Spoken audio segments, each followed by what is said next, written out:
¿Qué tal? Muy buenas noches tengan todos ustedes. Bienvenidos de nuevo a su taller de historia. Que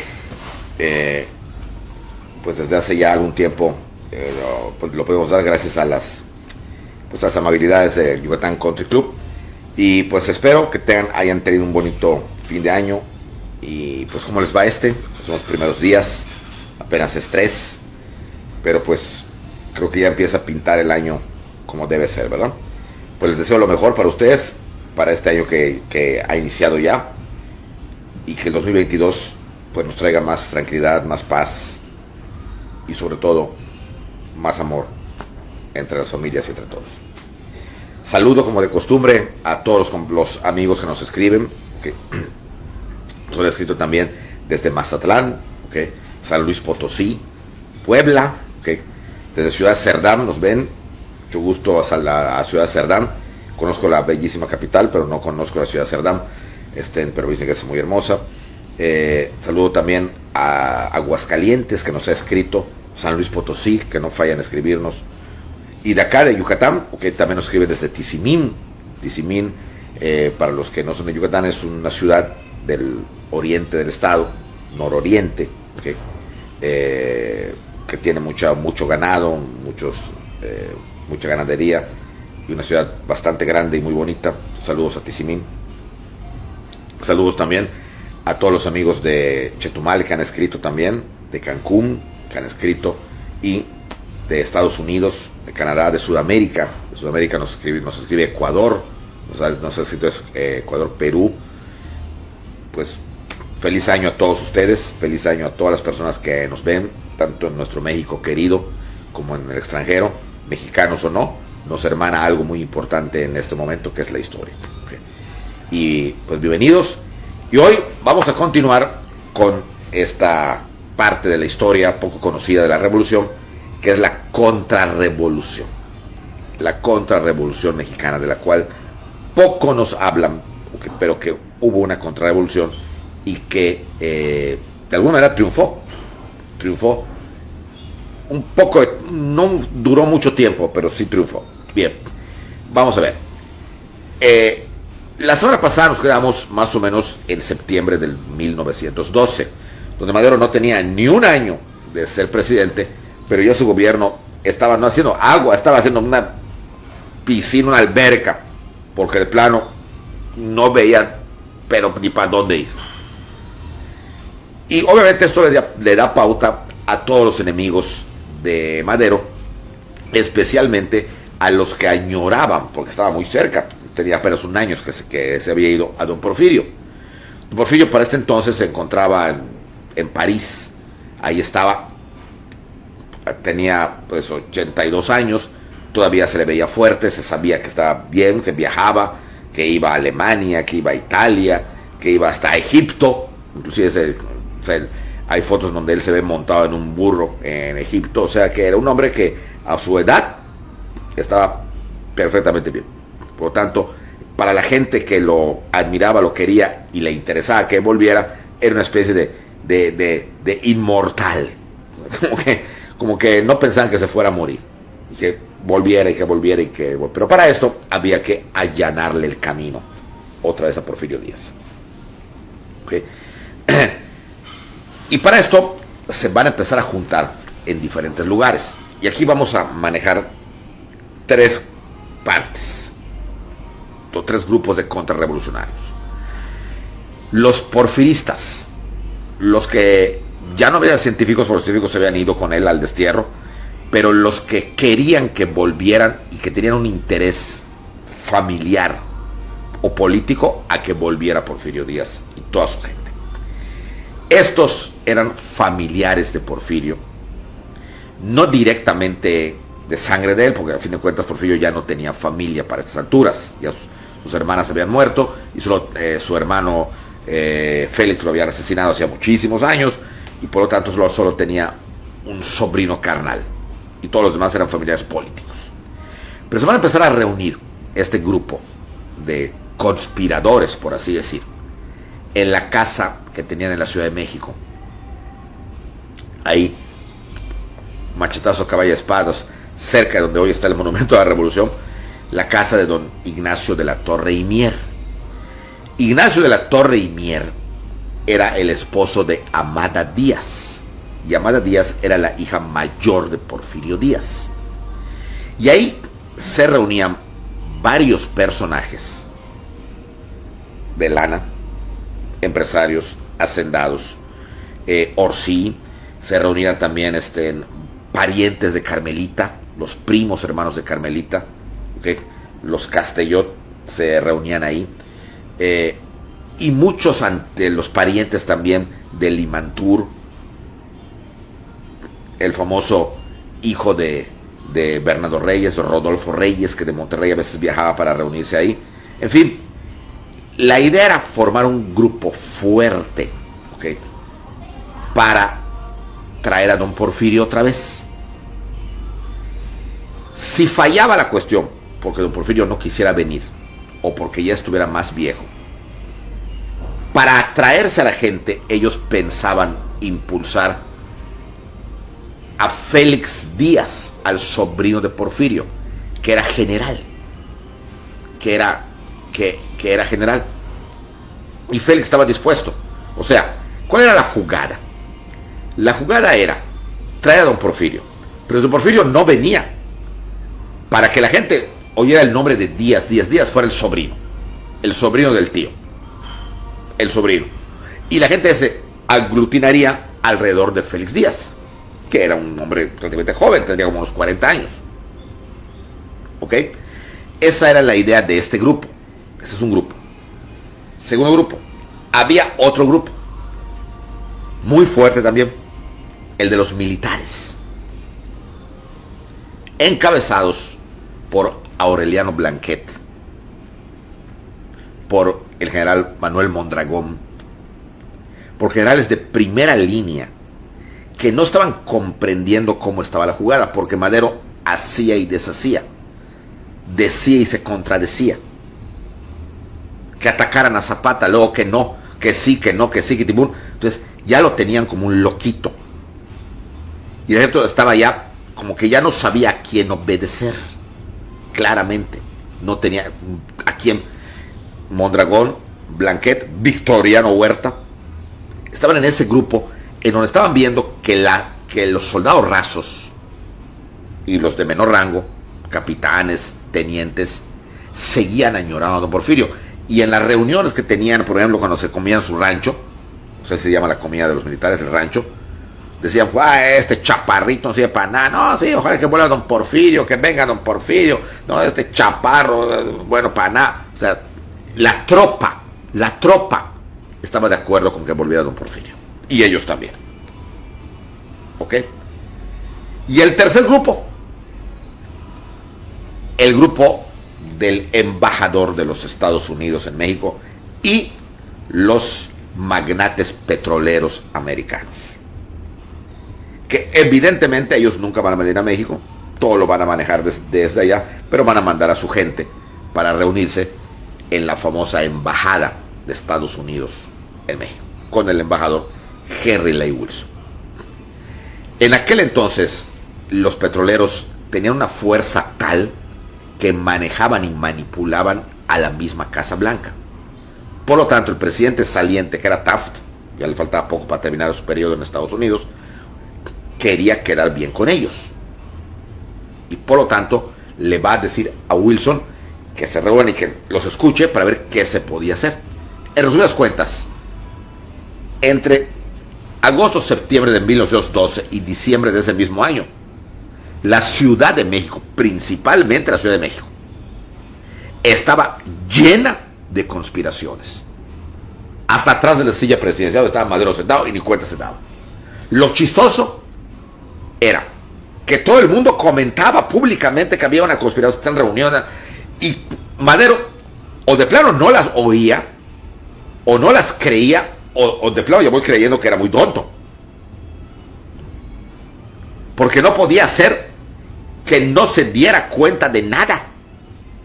Él seguía en su vida normal, iba a fiestas, que a Chapultepec, que sus sesiones espíritas, seguía escribiendo espiritismo. O sea, era algo. Gustavo Madero, su hermano, era el único que le decía, Pancho, o sea, por favor, o sea, hay conspiraciones por todos lados en la Ciudad de México. No te preocupes, Gustavo, todo está bien, todo está... O sea, era una cosa tremenda. Madero se había medio peleado con su familia, porque el abuelo Evaristo no le pareció lo que estaba haciendo. Y lo desheredó. Salió a su defensa su papá, que se llamaba como él, Francisco Madero, y su hermano, Gustavo, que era el pensante, el único miembro pensante que estaba metido en el gobierno y como asesor principalmente de su propio hermanito. Pero era una cosa que todos los escritos que hay, la misma prensa de esa época y todos los que conocieron a Madero y escribieron en ese momento, como don Alfonso Tarracena, dicen que Madero estaba perdido. Estaba perdido. Los únicos que podías hacerles caso era a su esposa Sarita, a la que adoraba, y ella a él también, pero no le decía nada. Sarita le seguía la corriente. Y Gustavo. A Gustavo sí lo respetaba mucho. Y era lo único al que escuchaba. Sin embargo, su profunda convicción espírita le impedía, como dice Krauss, que lo admira bastante, le impedía a Madero darse cuenta de que el ser humano también tiene cosas negativas. O sea, para Madero la maldad humana no existía. Y por lo tanto no podía ser que él, que estaba queriendo componer las cosas, estuvieran conspirando contra él. No lo concebía. Es como si hoy tratáramos de imaginarnos lo que va a hacer, o algún invento que ni siquiera sabemos qué va a hacer dentro de 100 años. O como si, no sé, como si Hernán Cortés hubiera imaginado que iba a haber una computadora, un celular para mandar WhatsApp. No lo pudo concebir. Pues lo mismo le pasaba a Madero, no concebía esa maldad o esos intereses, no llamémosle maldad, esos intereses encontrados. Él ya estaba en el poder, él sentía que estaba haciendo las cosas bien, él trataba muy bien a todos y no pasaba por su mente de que lo querían echar. Y así pasó septiembre, octubre, noviembre, diciembre y enero del 13, en donde se le decía, Gustavo le decía cada rato a Madero, Pancho, tienes que poner en orden todo esto, hay rebeliones en todo el mundo, perdón, en todo México, en todo México. Villa ya se levantó otra vez en armas en el norte. Pascual Orozco ya se le volvió a unir a Villa. Zapata merodea aquí cerca. Manda al ejército, mándalo, ya lo mandé. Pero el ejército como que iba y no hacía. Porque el ejército tampoco, o sea, ante las indecisiones de Madero, no, ya no, porque pobres, que vuelvan. O sea, ante eso, ya el ejército, ya cuando Madero daba una orden, no la cumplía o la retrasaba. Ejemplo, el caso patético de Zapata. Cuando se daba una orden, porque el encargado de acabar con Zapata era Victoriano Huerta. Huerta se hacía al sordo, o iba así, y no atacaba. No le hacían caso, vaya. No hay nada peor que tener una autoridad en el papel, pero que en la realidad nadie te da caso. Pues es lo que le estaba pasando a Madero. Y entonces, mientras se preparaba todo ese tipo de conspiraciones, los que van a tomar cartas en el asunto porque había intereses pecuniarios a gran escala que implicaba que esto se controlara ya, eran los petroleros y el embajador norteamericano. Y es entonces cuando los Estados Unidos deciden atraerse al ejército, a su bando. Es decir, ya, mucha conspiración, hay que votar a este chaparrito, ya. Y entonces jalan a los miembros del ejército, en especial a Victoriano Huerta. Y es lo que se va a llamar en la historia de México el Pacto de la Embajada. No un tratado, porque nadie va a firmar nada, de tontos firman algo. Simplemente un pacto de caballeros, entre comillas, claro, que ninguno era caballero, todos eran una bola de mentecatos. Pero hoy se van a reunir en la Embajada de Estados Unidos en México. ¿Quiénes se van a reunir? Wilson, los representantes de la Azteca Petroleum Company, del Standard Oil, va a estar Mondragón, va a estar Félix Díaz también. Félix Díaz venía también como general y también como vocero del grupo de dinero que querían que vuelva don Porfirio. Y ahí se va a llegar a un acuerdo. Derrocar a Madero. Enero de 1912. Tenemos que derrocar a Madero. Parece que no se da cuenta de nada, no se va ni se piensa ir. Pero no podemos esperar, ya tiene un año en el poder y ya no se le aguanta. Hay que derrocarlo. ¿Y cómo?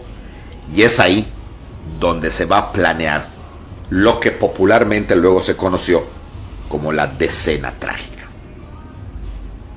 ¿Qué era esto? Se le encargaba a Félix Díaz y a Manuel Mondragón que se adueñaran de la Ciudadela. La Ciudadela era, hoy en día está la hemeroteca ahí, la hemeroteca nacional está ahí, la hemeroteca José Vasconcelos está en la Ciudadela. Era un cuartel gigantesco, había sido un convento, un cuartel grandote, amurallado, donde ahí se metían toda la artillería pesada, ahí estaba el ejército. Era entrar a la Ciudadela, soliviantar a todos los soldados de la Ciudadela y desde la Ciudadela hacerse fuertes y bombardear Palacio Nacional. Eso lo haría Félix Díaz. Victoriano Huerta mantendría una postura en apariencia y su grupo favorable a Madero, pero solamente para que no estuviera tan descarado, porque el hecho era que ante el bombardeo que hiciera Félix Díaz y su grupo contra el Palacio Nacional, Madero renunciara. Y una vez que renuncie Madero, entonces se pensaba nombrar presidente interino por parte de los Estados Unidos a Félix Díaz para que invite a su tío a volver. Si el tío no volvería, entonces convocarían elecciones donde Félix Díaz podría participar, ¿okay? Para entonces que alguien del grupo de Porfirio Díaz fuera presidente otra vez. Eso era la contrarrevolución.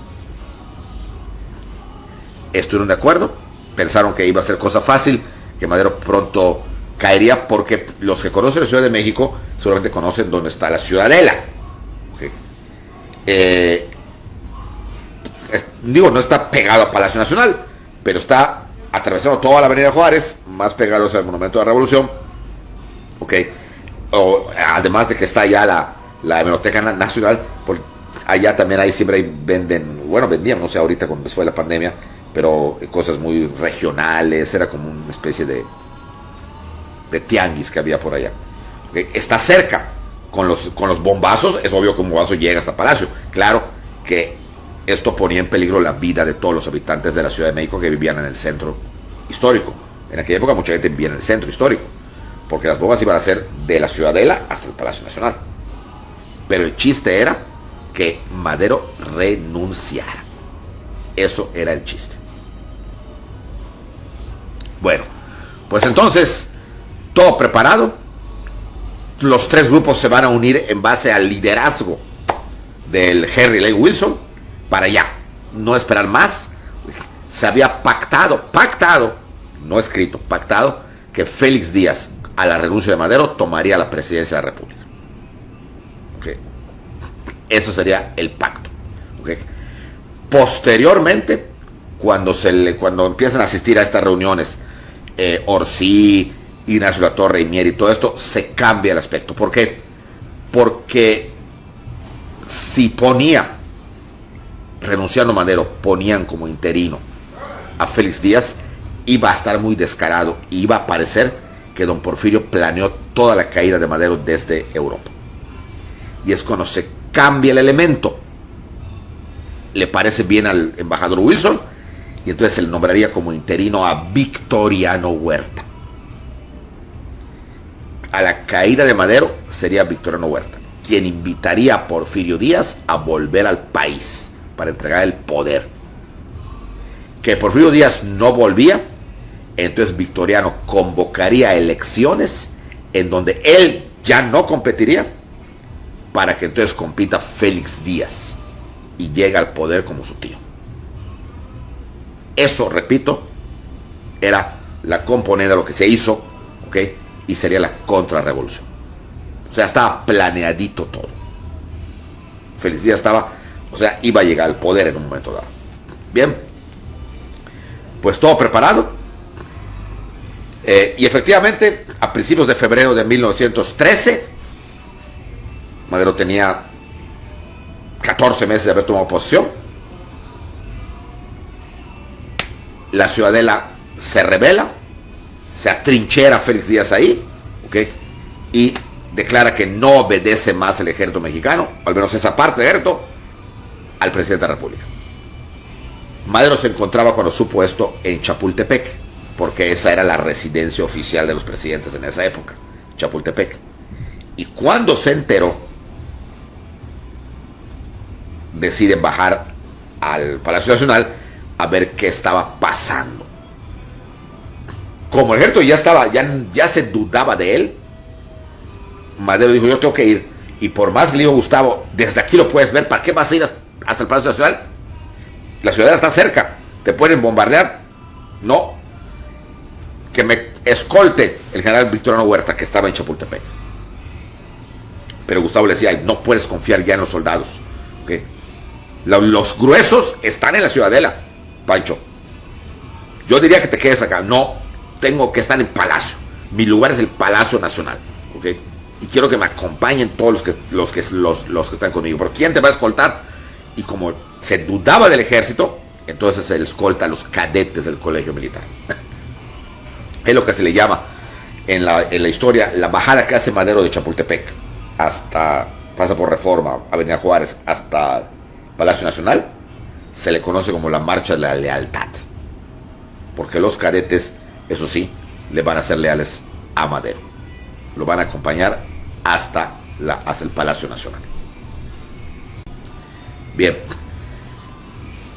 Efectivamente, que en un ambiente tenso y con algunas de las personas gritándole vivas a Madero, porque obviamente tenía también su gente, no mucha, pero sí tenía, Madero logra llegar a Palacio Nacional, ¿okay? Y es ahí donde se entera que los ciudadelos, como les van a decir al grupo de Félix Díaz y que estaban atrincherados ahí, pensaban bombardear y exigían que se libere al general Bernardo Reyes. Bernardo Reyes era el único del grupo de Porfirio Díaz que no huyó con todos los científicos a Europa.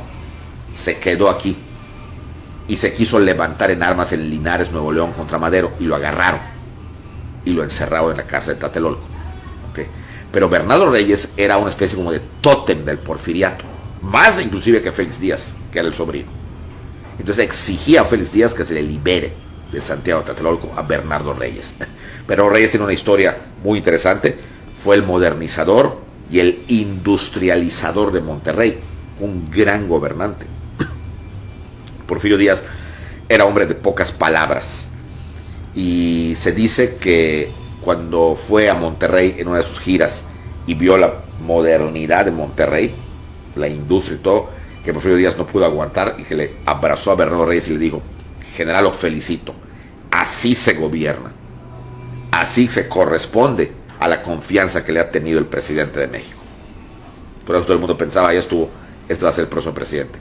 Y si Porfirio Díaz no le hubiera ganado la ambición y quedarse en ese 1910, cuando ya tenía 80 años, Bernardo tenía como 60, un poquito más, 65, se le hubiera dado a Bernardo Reyes y no hubiera pasado nada. Era cambiar de manos, cambiar o sea, era hasta como estrategia era. Pero no, él quería él, y ahí estaba la cosa. Entonces Bernardo Reyes en ese momento estaba preso en la antigua prisión de Santiago Tlatelolco, en la Ciudad de México, de donde se había escapado Villa también, meses antes. De hecho, Villa y Bernardo Reyes convivían en los momentos en que los juntaban en la terraza, como era antes las cárceles, ¿no? Una terraza central donde convivían. Se sabía que conversaban Bernardo Reyes y Villa. Nada más que Villa se escapó, Bernardo no, se quedó ahí. Además, Villa era más hábil, era un auténtico gato, aunque medio gordito, pero se movía muy bien. Bernardo era más, pues no tenía escapar, brincar, y ya era un hombre mayor. Bueno, entonces, ante esto, okay, Madero nombra a Victoriano Huerta para que él sea el encargado de tomar la ciudadela. Tomar la ciudadela ya. Con los pocos leales que le quedaban a Madero, okay, Huerta tomara la ciudadela. Y Huerta dice, está bueno, así lo voy a hacer. Pero pasaron 10 días. Y es lo que se conoce como la decena trágica. 10 días. ¿Okay? Donde Huerta no tomó la ciudadela porque nunca la atacó. En cambio, los ciudadanos sí bombardeaban y bombardeaban y bombardeaban. ¿Y saben cuánta gente murió en ese tramo entre la ciudadela y Palacio Nacional? Un montón de gente. Porque había gente que salía a comprar sus... O sea, era bombardeo día y noche. Te salían a comprar sus cosas al mercado, no había súper o el mercado, o no había Uber para que te traigan, o Rappi, no había nada de eso. Tenías que salir y te caía una bomba y te morías. En la noche tenían que pasar los soldados de la ciudadela a quemar los cadáveres, porque ni los deudos podían rescatarlos, porque estaban cayendo bombas por todos lados. Entonces quemaban cadáveres allá en la avenida Juárez, que quedaban cadáveres tremendos. O sea, algo verdaderamente terrible, por eso se llama decena trágica. Un montón de edificios fueron dañados, o algunos hasta cayeron. Si ustedes pasan en la avenida Juárez, hay muchos edificios que contrastan. Que unos son porfirianos, otros son coloniales, otros son modernos, porque ahí caían las bombas, otros demás cayeron en esa parte.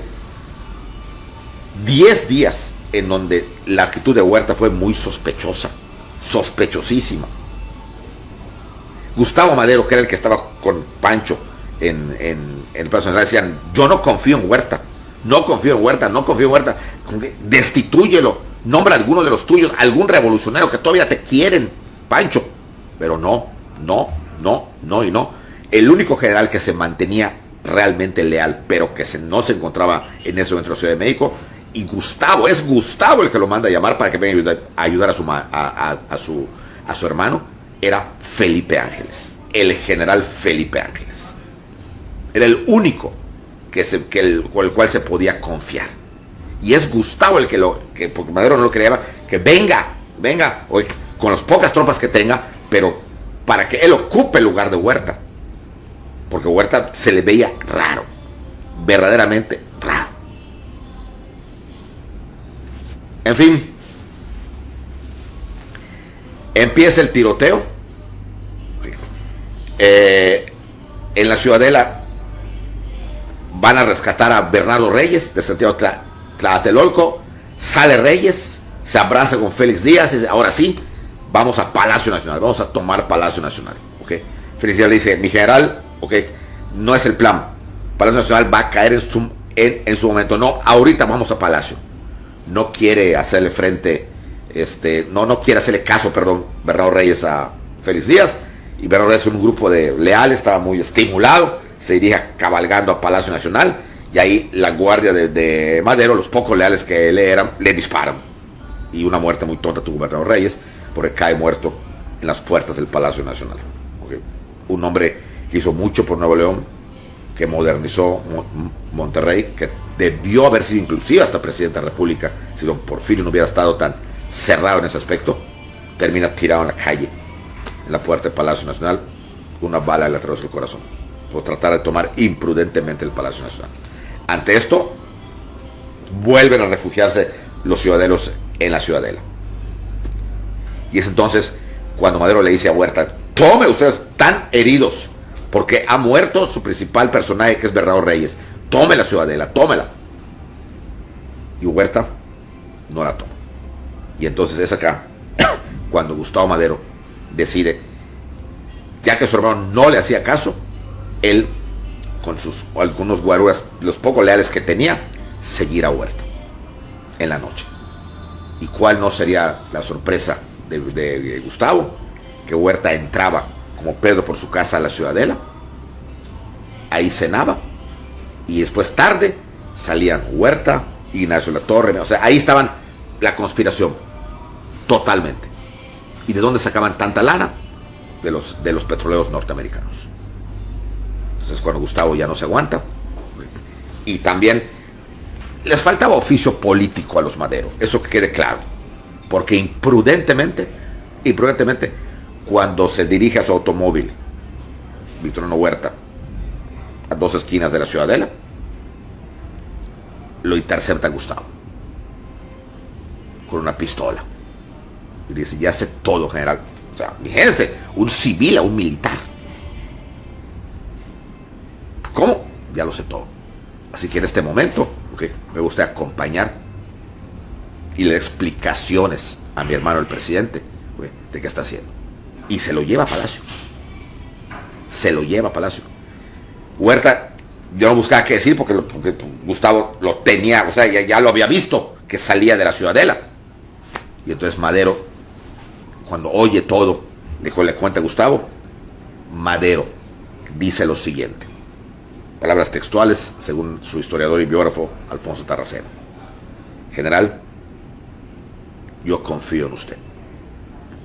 Entonces, ¿cómo? Y le doy 24 horas para que me demuestre su lealtad. Si no me la demuestra, entonces, con la pena de mi corazón, lo sustituiré por el general Ángeles, que debe llegar mañana. Victoriano le dice: señor presidente, lo que hice en la Ciudadela fue una estrategia militar, que quizá ustedes no comprendan, pero le prometo, por mi honor militar, que mañana la Ciudadela habrá caído y tendrá usted aquí las cabezas de Félix Díaz y Manuel Mondragón. Confío en usted. Se va a Huerta y dicen que Gustavo hizo un berrinche del tamaño del mundo. Pero ¿cómo puedes permitir esto? ¿Cómo lo puedes hacer? Una barbaridad. Pero esa idea que les dije a ustedes que Madero tenía de la gente. A la mañana siguiente sigue el bombardeo. Era el 10º día. Era la 10ª traiga. A la mañana sigue el bombardeo. Y en pleno bombardeo, Victoriano Huerta, le presenta a Palacio como a las 9 de la mañana, en donde dice que iba a avisar que iba a tomar la Ciudadela y que estén pendientes porque la iba a tomar. Como a la 1 de la madrugada, como a la 1 de la tarde, se dejan de oír los tiros.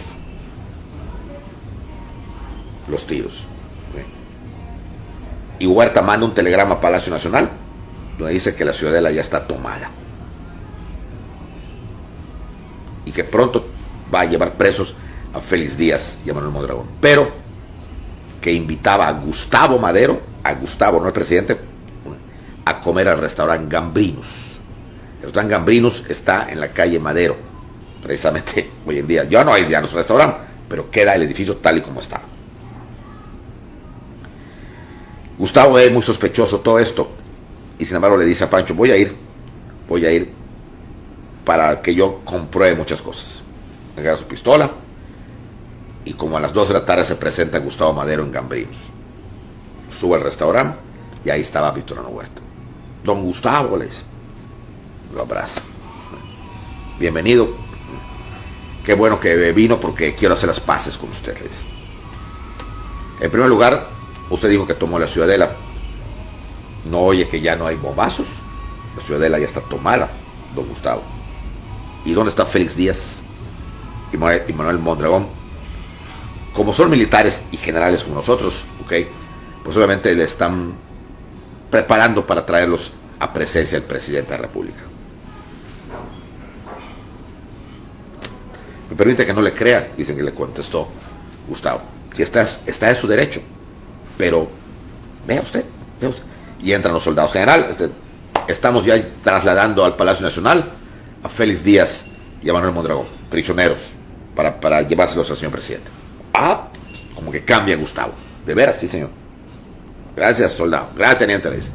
Don Gustavo, pues aprovechamos que estamos en Gambrinus, de aquí a que llegan de la Ciudadela al Palacio Nacional, nos podemos echar una copita para brindar de nuestra amistad. Claro que sí, además yo ya pedí la comida aquí. Si quiere, pues muchas gracias y brindan los dos, Gustavo y Victoriano. Y luego le dice: don Gustavo, solamente voy a ver los asuntos que tengo que ver con su hermano y aquí regreso.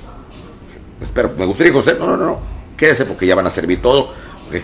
Pues usted empezar, todo ya está pagado. Okay. Yo ahorita regreso. Voy a Palacio y regreso. ¿Está bien? Ya con esto ya confío en usted, general Victoriano. Por supuesto, le dice, por supuesto.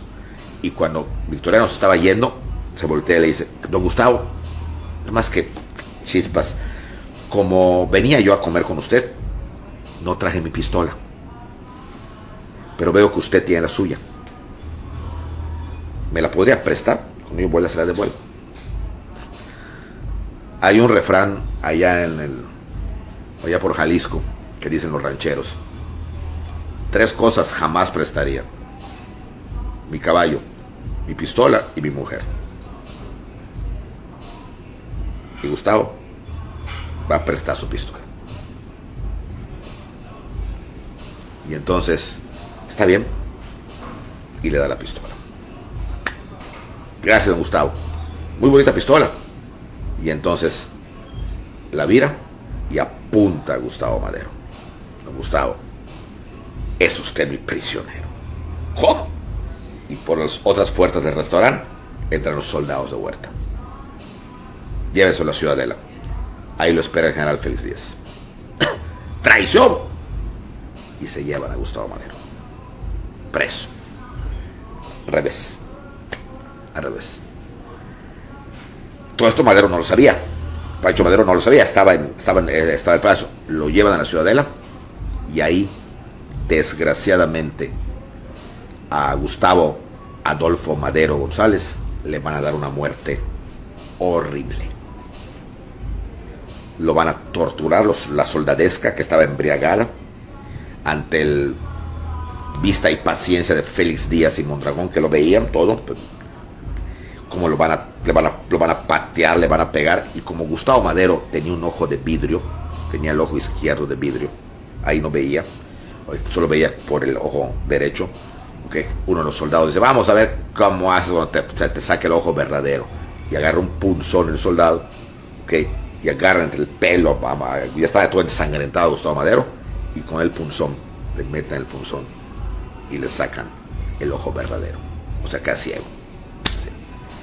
Sangrando, revolcándose de dolor. Okay. Entonces Félix Díaz ordena: ya sufrió mucho, mátenlo. Y entonces se acerca un teniente y le dispara. Ya estaba en el suelo. Pam, pam, pam, pam. Era lo que iba a venir ahora. Okay. Porque ya habían matado a Gustavo Madero. Los que han hecho biografías de Bernardo Reyes dicen que Félix Díaz admiraba y quería mucho a don Bernardo, y que la muerte así tan patética que tuvo unos días antes Bernardo Reyes en la Puerta de Palacio, eso hizo que odio, y que era como ojo por ojo. Ya mataron a mi gran jefe, pero yo mato a Gustavo, que era el cerebro de Madero. Madero quedaba entonces, no lo sabía.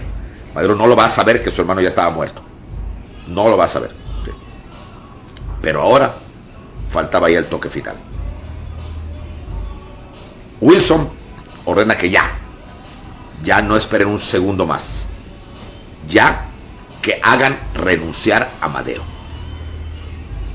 Y el 20 de febrero, o 19 para no ser 20, de 1913, van entonces los ciudadanos, encabezados por Victoriano Huerta, por Aureliano Blanquet. Aureliano Blanquet era un individuo, era un general como de 70 años, 80 años. Él había sido uno de los que habían fusilado a Maximiliano años antes. Aureliano Blanquet. Ahora era general. Él va a ser el encargado de irrumpir en Palacio Nacional y detener a Madero, aprenderlo hasta que Wilson dijera qué se iba a hacer con él, porque esto es muy importante. Wilson era el titiritero que iba a mover los hilos de la vida y la muerte del presidente de México. Malo o bueno, al fin de cuentas era el presidente, que era Francisco I. Madero. Y viene la toma del Palacio Nacional a viva fuerza, con Madero, Pino Suárez, Pedro Lascurian y otros más que se encontraban adentro del Palacio Nacional. Pero esto, que es el triunfo de la contrarrevolución, lo veremos la próxima semana. Pues muy bien, les agradezco que me hayan escuchado este primer día de transmisión del año, primer lunes del 2022, y espero que, como les dije al principio, sea un año excelente para todos ustedes, ¿ok? Y que así como lo iniciamos todos juntos, podamos terminar el año 2022. Felicidades a todos, feliz año y muy buenas noches.